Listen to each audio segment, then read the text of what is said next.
आज बात करेंगे राजेश खन्ना से शादी के बाद फिल्मी दुनिया को अलविदा कह देने वाली डिम्पल कपाड़िया की। और कई सालों बाद उन्होंने फिर दोबारा फिल्म जख्मी शेर से कमबैक किया और इसके बाद सागर फिल्म की। इस फिल्म में उनका टॉपलेस सीन काफी हिट हुआ था और सुर्खियों में रहा था। जी हाँ, आज हम बात कर रहे हैं राजेश खन्ना और डिम्पल कपाड़िया के बारे में। उन्होंने शादी टूटने की वजह का खुलासा किया और एक इंटरव्यू में डिम्पल कपाड़िया ने कहा कि राजेश संग शादी के बाद जीवन की सारी खुशियां खो गई थी। जी हाँ, हम बात कर रहे हैं सुपरस्टार राजेश खन्ना और डिम्पल कपाड़िया के बारे में।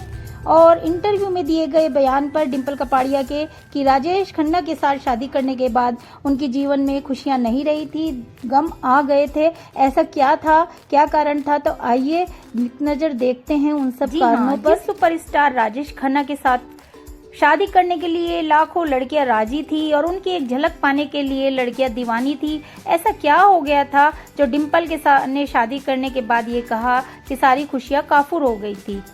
और डिम्पल कपाड़िया ने एक इंटरव्यू के दौरान इस राज से पर्दा भी हटा दिया था।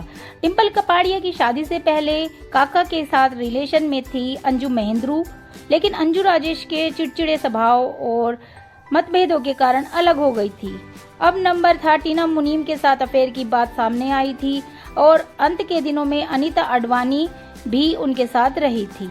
को बता दें कि डिम्पल कपाड़िया के फादर अक्सर स्टार्स को पार्टी दिया करते थे, घर पर बुलाया करते थे। और इसी दौरान राज कपूर की नज़र डिम्पल कपाड़िया पर पड़ी, जबकि वो 13 वर्ष की थी और उन्होंने एक फिल्म के लिए ऑफर दिया जो कि बाद में शादी के बाद ही रिलीज हुई थी। 8 मंथ हो गए थे जब राजेश खन्ना डिम्पल कपाड़िया की शादी को, तब वो मूवी रिलीज हुई थी बॉबी। और इससे पहले ही डिम्पल कपाड़िया प्रेग्नेंट भी हो। आपको बता दें राजेश खन्ना 70 के दशक में नवरंगपुरा स्पोर्ट्स क्लब के प्रोग्राम में बतौर चीफ गेस्ट आए थे और यहीं पर उनकी मुलाकात डिम्पल से हुई और पहले ही नजर में वे उन्हें दिल दे बैठे। राजेश खन्ना और डिम्पल के बीच 3 साल तक ये अफेयर चला और इसके बाद 1973 में दोनों ने शादी कर ली। आपको बता दें कि डिम्पल कपाड़िया का जन्म 8 जून 1957 को मुंबई के एक गुजराती परिवार में हुआ था और उनकी एक बहन सिंपल कपाड़िया भी हैं।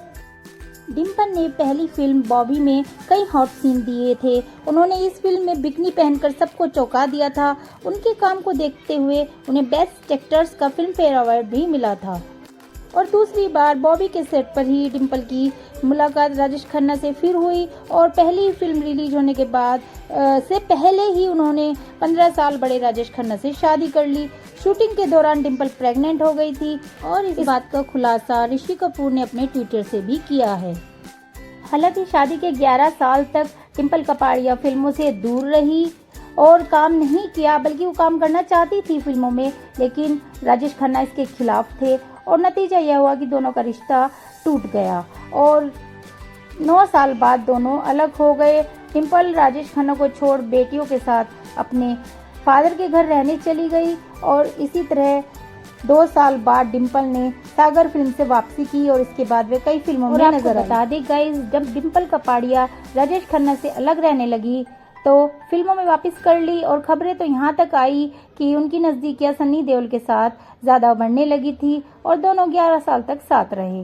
डिम्पल चाहती थी कि सनी उनसे शादी कर ले, लेकिन सनी पहले से शादीशुदा थे और अपनी पत्नी को तलाक नहीं देना चाहते थे। कहा जाता है कि इसी वजह से 27 साल तक राजेश खन्ना से अलग रहने के बाद भी डिम्पल ने उनसे तलाक नहीं लिया और आखिरी समय में उनके साथ आकर रही और उनकी देखभाल करी। और 18 जुलाई 2012 को राजेश खन्ना का निधन हो गया। और आपको बता दें कि डिम्पल ने अपनी बेटियों ट्विंकल खन्ना और रिंकी खन्ना की परवरिश अकेले ही की है। और वीडियो का अंत करते हुए आपको बता दें कि ट्विंकल खन्ना की शादी, जो कि राजेश खन्ना और डिम्पल कपाड़िया की बेटी हैं, अक्षय कुमार से हुई है। अक्षय कुमार को कौन नहीं जानता, एक जाना माना नाम है बॉलीवुड के। तो इसी के साथ वीडियो को करती हूँ एंड और लेती हूँ आपसे विदा। अगर आपको वीडियो अच्छी लगी तो लाइक शेयर करिए और चैनल पर नए हैं तो चैनल को सब्सक्राइब